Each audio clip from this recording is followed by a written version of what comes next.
अच्छा, मैंने जो फ़ंक्शन प्रोटोटाइप की सीएफजी बनाई थी इससे पहले मैं उसमें लुकअप वाला पार्ट लिखना भूल गई थी सीएफजी में। ट्री में मैंने लिखा था, तो जो जहाँ पे ट्री में लिखा था वही चीज़ सीएफजी में भी आएगी, तो वो चीज़ तुम लोग ऐड कर देना खुद ही। वो मुझसे मिस हो गया था। स्टार्ट कर रहे हैं हम आईसीजी। मैं आईसीजी बहुत डिटेल में नहीं करवाऊँगी, इंट्रोडक्शन ही होगा जस्ट, क्योंकि अभी हमारे पास इतना टाइम नहीं है और ऑलरेडी सेमेस्टर हमारा ये छोटा हो गया।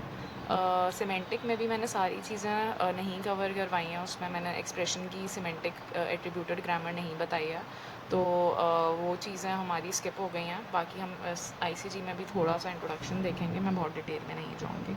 आईसीजी इंटरमीडिएट कोड जनरेशन जिसे हम कहते हैं, मैंने इसका स्टार्ट में जब हमने कंपाइलर का कोर्स स्टार्ट करा था ऑन द फर्स्ट और सेकंड क्लास मैंने आईसीजी का डिस्कस किया था। 3 एड्रेस कोड के बारे में थोड़ा सा डिस्कस किया था, तो मैं उसी को एक्सटेंड कर रही हूँ। अभी तक हम लोग जो काम कर रहे थे लेक्सिकल सिंटेक्स और सिमेंटिक में, हम लोग एनालिसिस कर रहे थे, यानी कि कोड में हम एरर्स डिटेक्ट कर रहे थे। अब हमारा कोड एरर फ्री है, यानी कि कंपाइल टाइम एरर्स जितने हमें डिटेक्ट करने थे वो हमने इन तीनों फेजेस में डिटेक्ट कर लिए होंगे। आईसीजी का काम कोई एरर डिटेक्ट करना नहीं है, आईसीजी कोड को कन्वर्ट कर रहा है। जैसे कि नाम से पता चल रहा है इंटरमीडिएट कोड जनरेटर, ये कोड जनरेट करेगा। इसका इनपुट हमारे पास क्या होगा? Input would be the source code. अभी तक हम लोग टोकन्स की बात कर रहे थे, तो यहाँ पर हमारे पास टोकन्स नहीं होंगे। टोकन्स हम सिमेंटिक तक यूज़ कर रहा था। अब हमारे पास कोड, जो हमारा कोड ऑलरेडी था, हम उसको कन्वर्ट कर रहे हैं इनटू एन इंटरमीडिएट कोड, तो output would be an intermediate code. ठीक है। ये जो इंटरमीडिएट कोड होता है, ये मैं क्लास के शो में भी बताया था, ये ऐसा कोड होता है जो कि सोर्स लैंग्वेज इंडिपेंडेंट होता है, यानी कि किसी सोर्स लैंग्वेज पे डिपेंड नहीं कर रहा होगा, ना तो ये किसी मशीन लैंग्वेज पे डिपेंड कर रहा होगा। यानी कि मैं इस कोड को देखकर नहीं बता सकती हूँ ये कोड किसी स्पेसिफिक लैंग्वेज का है या ये किसी मशीन का है। यानी कि मैं इस कोड को नहीं मैं किसी असेंबली जनरेट नहीं कर रही हूँ, हम असेंबली लैंग्वेज जनरेट नहीं कर रहे हैं। Assembly language is machine dependent, ये मशीन डिपेंडेंट नहीं होगा, ये मशीन इंडिपेंडेंट होगा। ठीक है, तो ये ऐसा कोड होगा जिसको मैं किसी भी आर्किटेक्चर पे कन्वर्ट कर सकती हूँ। ये हम कर ही इसीलिए रहे होते हैं ताकि हमारी लैंग्वेज जो है वो पोर्टेबल बन जाए या आर्किटेक्चर न्यूट्रल बन जाए। तो इसकी जो दोनों ये पॉइंट्स हैं, इसको याद रखना कि ना तो ये किसी सोर्स लैंग्वेज, यानी कि मैं अगर जावा का कोड लिख रही हूँ तो हो सकता है कि उसका इंटरमीडिएट कोड भी सेम हो, और मैं अगर सपोज़ सी शार्प का लिख रही हूँ तो हो सकता है उसका भी इंटरमीडिएट कोड सेम हो।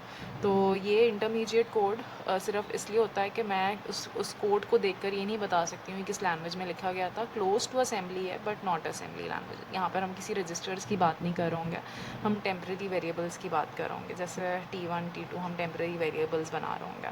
सही है। ये जो टेम्प्रेरी वेरिएबल्स हैं, ये हो सकता है कि बाद में जब मशीन लैंग्वेज में ट्रांसलेट हो कोड तो वो इन टेम्प्रेरी वेरिएबल्स की जगह रजिस्टर्स को रिप्लेस करता है। तो ये पॉसिबल है, लेकिन अभी फ़िलहाल हम किसी रजिस्टर्स की बात नहीं कर रहे हैं। We are not talking about assembly language. अच्छा, हम जो इंटरमीडिएट कोड बना रहे होंगे that would be 3 address code. 3 address code का मतलब ये होता है कि हमारा जो एक इंस्ट्रक्शन होगा इंटरमीडिएट कोड का, उसमें एट मोस्ट 3 ऑपरेंड्स आ सकते हैं और एक सिंगल ऑपरेशन होगा। यानी कि अगर मैं सपोज़ इस तरह का कोई एक्सप्रेशन बना रही हूँ,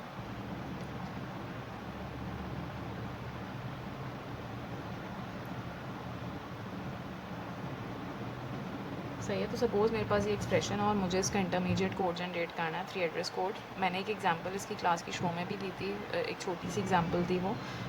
यहाँ पर सपोज़ मैं एक्सप्रेशन की बात कर रही हूँ, एक्सप्रेशन को हमें कन्वर्ट करना है इंटरमीडिएट कोड में। तो मैं एक सिंगल लाइन में, हम जब किसी हाई लेवल लैंग्वेज में हम कोड लिखते हैं तो हम एक सिंगल लाइन में बहुत सारे ऑपरेशंस परफॉर्म कर लेते हैं। यानी कि यहाँ पर ऐड भी हो रहा है, रिलेशनल ऑपरेटर भी यूज़ हो रहा है, मल्टीप्लाई भी हो रहा है, नॉट इक्वल भी हो रहा है। तो ये सारे ऑपरेशंस हमने एक सिंगल लाइन में लिख दिए। लेकिन एक्चुअली जब असेंबली लैंग्वेज में कोड जाता है तो वहाँ पर हमें पता है कि एक इंस्ट्रक्शन में एक ही ऑपरेशन परफॉर्म हो रहा होता है, एक से ज़्यादा ऑपरेशन परफॉर्म नहीं हो रहे होते हैं। तो यहाँ पर इंटरमीडिएट कोड में भी हमें इसी तरह का कुछ करना होगा। यहाँ पर भी हमें जो एक लाइन ऑफ कोड है वो हो सकता है ब्रेक डाउन होकर वो मल्टीपल लाइन ऑफ कोड्स में कन्वर्ट हो जाए। सही है। तो यहाँ पर मेरे पास, मैं कह देती हूँ, सपोज़ कोई टेम्प्रेरी वेरिएबल था T1 में सबसे पहले सपोज़ जा रहा होगा A+B। सही है। इसी तरह उसके बाद T2 में हो रहा होगा सपोज़ C×D। उसके बाद T3 में मैं कह रही होंगी T1 is less than T2। T4 में हम ए प्लस एक्स कर होंगे, देन T5 में, और ये क्योंकि प्रेसिडेंस वाइज होगा तो इसलिए मैं इस चीज़ का ख्याल रख रही हूँ कि क्योंकि लेस देन की प्रेसिडेंस कम थी, प्लस की ज़्यादा थी तो पहले प्लस कर दिया, उसके बाद मल्टीप्लाई की ज़्यादा थी तो पहले मल्टीप्लाई होगा, उसके बाद रिलेशन ऑपरेटर यूज़ होगा। इसी तरह ए प्लस एक्स की ज़्यादा है तो पहले वो परफॉर्म करेंगे, और फिर T5 जो होगा वो क्या हो जाएगा, C not equals to T4। सही है। इसी तरह हमने ये पूरी चीज़ को हमने कह दिया था T4 है। इसके बाद जो रिज़ल्ट आया था ये पूरा T5 है, और इस साइड से जो रिज़ल्ट आया था दैट वाज T3। सही है। तो अब हमें बेसिकली काम क्या करना है, T3 को एंड करना है T5 के साथ। तो मैं कह देती हूँ T6 equals to T3 and T5। सही है, सिंपल है। हम जिस तरह असेंबली लैंग्वेज में कोड कर रहे होते हैं कि एक लाइन में सिर्फ एक ही ऑपरेशन, सिंगल ऑपरेशन परफॉर्म होगा, तो यहाँ पर भी इसी तरह से हो रहा होता है। हम एक सिंगल लाइन में एक ही ऑपरेशन परफॉर्म कर सकते हैं, इससे ज़्यादा नहीं कर सकते। तो इसलिए इसको कहते हैं 3 एड्रेस को। यहाँ पर ज़्यादा से ज़्यादा 3 एड्रेसेस को रेफ़र कर रहा होता है वो, 1 2 3 एट मोस्ट, इससे कम भी हो सकता है। ठीक है। तो और एक ऑपरेशन परफॉर्म करो, तो मैं इक्वल को ऑपरेशन नहीं कह रही हूँ, यहाँ पर असाइन कर रहा है वेरिएबल में, ऑपरेशन में प्लस को कह रही हूँ। सही है। तो वो एक सिंगल ऑपरेशन परफॉर्म हो रहा होता है एक इंस्ट्रक्शन में। अच्छा, तो अब मेरे पास सपोज़ ये कोड है जिसकी मैं ICG बनाने जा रही हूँ। सबसे पहला स्टेटमेंट है डिक्लेरेशन का। डिक्लेरेशन के लिए ICG का कोई काम नहीं होता, इंटरमीडिएट कोड इसका कोई जनरेट नहीं होता, क्योंकि तुम लोगों ने असेंबली में देखा होगा कि हम डेटा सेगमेंट में सारी डिक्लेरेशन कर रहे होता है, और वो बिफोर कंपाइलेशन वो जितने भी वेरिएबल्स होते हैं उसकी लिए जगह रिजर्व कर लेता है मेमोरी में। सही। तो ICG इसका कोई इंस्ट्रक्शन एग्जीक्यूट नहीं होगा, मेमोरी में जगह लोकेट करनी होती है और वो हम पहले ही कर लेते हैं। ठीक है। तो जितने भी इस तरह के स्टेटमेंट्स होंगे डिक्लेरेशन के लिए, उसमें ICG हम कुछ नहीं बनाएंगे। ठीक है। तो इसी तरह यहाँ पर फ्लोट वेरिएबल था, तो मैं यहाँ पर डिक्लेरेशन के लिए नहीं करूँगी, लेकिन एक्सप्रेशन क्योंकि असाइन हो रहा है वेरिएबल में तो हम इसके लिए ICG बनाएंगे। ठीक है। तो मैं यहाँ पर कह देती हूँ T1 जो है वो equals to x multiply by y है, और b इक्वल्स टू T1। ठीक है। T2 जो है वो बराबर हो जाएगा a लेस दैन x के, जो हमारी कंडीशन है। अब यहाँ पर क्योंकि इफ़ का स्टेटमेंट आ रहा है, तो जिस तरह हम असेंबली लैंग्वेज में करते थे, लेबल्स बनाते थे और लेबल्स पे जंप करवाते थे कि वो पूरा कोड एग्जीक्यूट कर देगा अगर ये कंडीशन ट्रू होगी, अगर नहीं होगी तो फिर वो इस ब्लॉक से बाहर आ जाएगा, इफ़ के ब्लॉक से बाहर आ जाएगा। ठीक है। तो मैं यहाँ पर कंडीशन चेक करवा रही हूँ कि अगर इफ़ T2 इक्वल फॉल्स, तो वो क्या कर देगा, jump to some label L1, यानी कि ये वाला जो पूरा पार्ट है जो इफ़ के बाहर है, इसको मैं कह देती हूँ दिस इज़ L1। ठीक है। अदरवाइज़ यहाँ पर मैं JMP लिख रही हूँ, जंप टू L1। अदरवाइज़ वो क्या करेगा, अगर ये कंडीशन ट्रू होती है तो फिर वो इफ़ के अंदर जाएगा, तो फिर वो ऑटोमेटिकली नीचे ही आ जाएगा। अदरवाइज़ वो कुछ नहीं करेगा। यहाँ से मैं कह देती हूँ T3 equals to C multiply by D and B equals to T3। L1 का मैं यहाँ लेबल बना रही हूँ। L1 में क्या हो रहा होगा, T4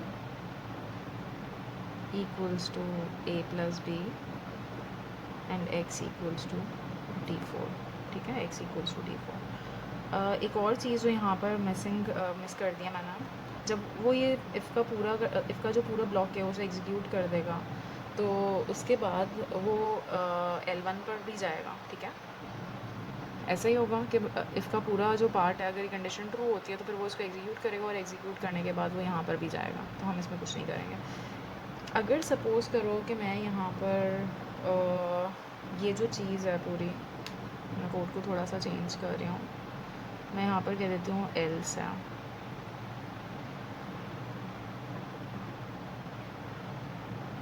x equals to a plus B, और जगह अच्छा नहीं है, और इसके बाद भी कोई स्टेटमेंट है, suppose a is equals to c multiply by c। ठीक है। तो जगह नहीं थी तो उसको देख लेना। यहाँ पर मेरे पास अगर ये अब इसमें चेंजेस क्या आएंगे, अगर ये कंडीशन ट्रू होती है तो फिर वो इफ़ के ऊपर जाएगा, अगर नहीं होती है तो फिर वो कहाँ जाएगा, एल्स। एल्स के लेबल को हम कह देते हैं L1, तो ये वही रहेगा T4 is equals to A plus B and X equals to T4, तो हम ये कह देते हैं L1 जो है वो एल्स है। अगर कंडीशन फॉल्स होगी तो L1 पर जाएगा। यहाँ पर सिर्फ इतना सा चेंज आएगा कि जब वो इफ़ के पूरे स्टेटमेंट को एग्जीक्यूट कर देगा तो फिर उसके बाद वो एल्स पर नहीं जाएगा, वो एल्स को स्किप कर देगा। अगर ये कंडीशन ट्रू होती है तो फिर वो सिर्फ इफ़ पर जाएगा, वो एल्स पर नहीं जाएगा, तो एल्स को पूरा स्किप करेगा, यानी कि L1 पर नहीं जाएगा। मैं इस L1 के बाद एक और लेबल बना देती हूँ L2 का, तो यहाँ पर हम क्या कह देंगे, आफ्टर एग्जीक्यूटिंग ऑल स्टेटमेंट्स, वो यहाँ से जंप कर देगा L2 पे। ये कॉमन मिस्टेक है जो सब करते हैं, लिखना भूल जाता है। सही, अगर नहीं लिखोगे तो इसका मतलब है वो इफ़ को भी एग्जीक्यूट कर रहा है और वो एल्स को भी कर रहा है। तो अगर इफ़ एल्स की स्टेटमेंट है, अगर खाली इफ़ है तो फिर तो मसला नहीं है, लेकिन अगर इफ़ एल्स है तो इसका मतलब है या तो यहाँ जाएगा या यहाँ जाएगा, दोनों जगह नहीं जाएगा। और एल्स के बाद वाला जो पार्ट है उसमें कह देती हूँ L2, और L2 में ये वाली चीज़ आ जाएगी A is equals to C multiply by C। तो यहाँ पर मैं कह देती हूँ T5 is equals to C multiply by C and T6 A is equals to T5। ठीक है, तो ये एक छोटी सी एग्जांपल थी इंटरमीडिएट कोड की। मैं इसको आगे नहीं लेकर जा रही हूँ, बस इफ़ एल्स तक रखता है। खाली इफ़ या इफ़ के बाद एल्स अगर आ रहा है तो उसका तुम लोगों को ICG बनानी आनी चाहिए। ठीक है।